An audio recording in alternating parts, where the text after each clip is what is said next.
21 مارس. أنا مش هقول عليه عيد الأم، هقول عليه عيد الأسرة، وهقدم فيه التحية لكل أم سهرت وتعبت وعانت عشان توجه وتعلم ولادها المبادئ والقيم السليمة، وعاشت على أمل إنها تقدم للمجتمع جيل ينهض بيه ويحافظ عليه. تحية لكل أب ضحى وتعب وعانى عشان يوفر حياة كريمة لولاده.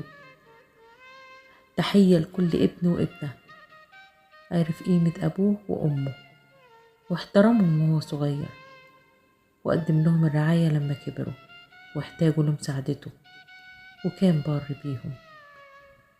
اليوم ده عيد الأسرة كلها، لأن الأسرة نسيج متكامل، كل واحد فيها بيكمل التاني.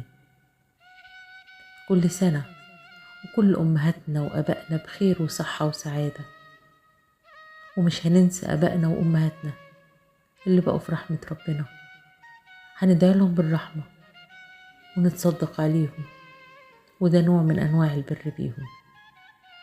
وأجمل هدية ممكن نقدمها لهم دعوة من قلوبنا وصدقة رحمة عليهم.